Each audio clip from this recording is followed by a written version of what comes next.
Faça um bom dia. Tudo bem com você? Como é que você está? Vamos agradecer a Deus por esse dia maravilhoso que Ele nos concedeu. Pai, te agradeço. Te dou graças, Pai, porque o Senhor nos fez acordar nesse dia. Para te louvar, Senhor, para que nós possamos ver aquilo que o Senhor tem para nós, Senhor. Obrigado, Deus. Obrigado por esse dia maravilhoso. E vamos lá, então, continuando com a sabedoria, capítulo 16. Hoje nós vamos ver o versículo 11. Ontem nós paramos no 10. Então, nós vimos ontem, né, que Moisés fez uma serpente. E quando as pessoas eram picadas pela cobra, eles olhavam para a serpente e eram curadas. Porque o próprio Deus tinha feito, né, pedido para fazer. E é interessante também, porque quando você vê e as pessoas olhavam para aquela cobra, automaticamente eles iam lembrar do quê? Do pecado, né? Das murmurações que eles estavam fazendo e, consequentemente, aquilo já fazia com que eles se lembrassem das coisas que o nosso Deus poderoso tem condições, né? E pode fazer quando a gente toma as decisões certas ou quando a gente toma decisões erradas, né? A gente sabe que nós temos as consequências, né? Tanto boas quanto ruins. E a serpente era uma forma da pessoa estar vendo, né, que ela poderia ser melhor e poderia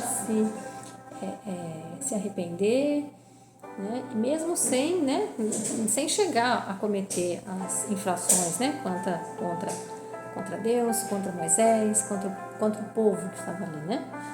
Então nós vamos continuar lendo hoje o versículo 11, olha.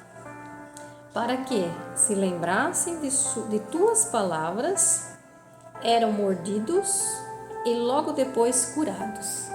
Veja, muitas vezes a gente precisa, né, a gente precisa levar um chacoalhão, né, para que a gente possa acordar, para que a gente possa voltar para Deus. Então, às vezes a gente está tão desviado, tão sem prestar atenção naquilo que Deus faz pra gente. Então, de vez em quando acontece alguma coisa que você fala, puxa vida, isso me aconteceu para que eu possa despertar, né? E voltar para Deus. Então, para que eles lembrassem de tuas palavras, eram mordidos e logo depois curados, para não caírem no profundo esquecimento, olha isso, e serem excluídos de teus benefícios. Não foi erva, olha que interessante, gente, não foi erva nem unguento que os curou, e sim a tua palavra. Senhor, que sim a tua palavra, Senhor, que eu cura, o Senhor que cura todas as coisas. Sim, porque tu tens poder sobre a vida e sobre a morte, e fazes descer a porta do reino dos mortos e de lá subir. Olha, gente, faz descer as portas do reino dos mortos e de lá subir. Olha que interessante isso. Aqui ele está falando e nos está lembrando de que mesmo estando mortos, Deus pode nos ressuscitar, ou seja, nos tornar a vida. Mortos, não mortos fisicamente, mas mortos para Deus. E aqui o próprio Jesus estava morto fisicamente, mas ele ressuscitou. Então aqui a gente vê aquela passagem que Jesus fala, não tenha medo de quem possa matar o corpo, mas não pode matar a alma. Então aqui também ele está falando, ó, porque tu tens poder sobre a vida e sobre a morte, e fazes descer as portas do reino dos mortos e de lá subir. Ou seja, você pode morrer também nessa vida, mas de lá você vai ser ressuscitado. Se você estiver junto com Deus, se você estiver fazendo as coisas, né, que Ele nos pediu para fazer, seguindo os seus mandamentos, suas leis, para que a gente possa ter vida. E vida em abundância. O que é essa vida em abundância? É já aqui na terra e também na eternidade. Né? Nós não nascemos, lembra que eu sempre digo, né? Que nós não nascemos para essa vida, nós nascemos para a vida eterna. Então nós somos seres espirituais vivendo uma experiência terrena, vivendo uma experiência humana. Né? Então, olha, o homem na sua maldade pode matar, mas não é capaz de fazer voltar o espírito que se exalou. É o que eu acabei de falar aqui agora, que Jesus falava, não tenha medo de quem mata o corpo, mas não pode matar a alma, né? Nem libertar a alma que foi recolhida, ó, do reino dos mortos.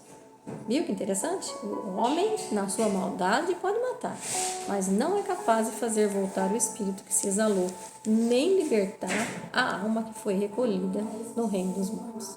Só Deus pode fazer isso. Somente é Deus. É Ele que pode nos tirar a nossa alma se a gente fizer a escolha errada nessa vida, né? Olha aqui, olha, versículo 15. É impossível escapar da tua mão. Os injustos recusavam reconhecer-te, e tu os açoitaste com a força do teu braço. Foram perseguidos com chuvas estranhas, granizos, tempestades violentas e devorados pelo fogo, lá no Egito, né?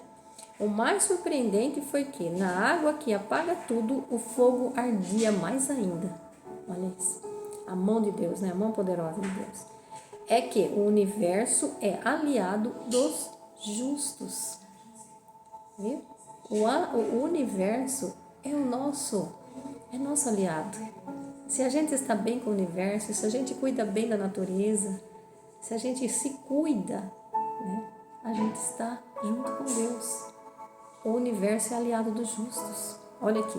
Às vezes, a chama se abrandava para não queimar os animais enviados contra os injustos. Deste modo, eles podiam ver e compreender que estavam sendo perseguidos pelo julgamento de Deus. Veja. Outras vezes, mesmo dentro da água, a chama ardia mais forte do que o fogo, para destruir os produtos de uma terra injusta. Olha o poder do nosso Deus. E ele fez mostrar que nenhum poder humano poderia fazer o que eles estavam fazendo, para que eles pudessem se converter, mas infelizmente, o povo do Egito foi até as últimas consequências, sem se arrepender. Que nós possamos se voltar a Deus, para que a gente possa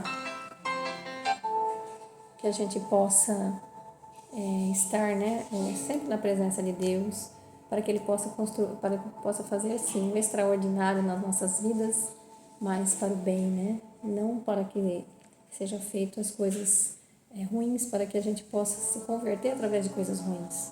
Não espere acontecer coisas ruins na sua vida para a gente voltar para Deus, né? Mas que a gente possa sim fazer as coisas boas, para que a gente possa desfrutar de tudo aquilo que Deus, esse Deus nosso maravilhoso, Deus deu para nós, né? Então, continuando aqui. Então, ao teu povo, olha aqui, acontecia o contrário. Tu o alimentavas com alimento de anjos, que é maná, né? Oferecendo-lhe do céu o pão já preparado, que proporcionava todos os sabores e satisfazia a todos o gosto de todos. Olha que lindo, né? Esse Deus que nos alimenta, esse Deus que cuida de nós.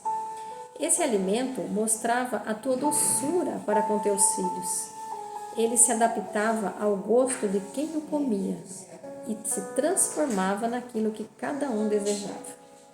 A neve e o gelo resistiam ao fogo sem se derreter. Deste modo, tornou-se claro que o fogo, ardendo no meio do granizo e relampejando no meio da chuva, destruía os frutos dos inimigos.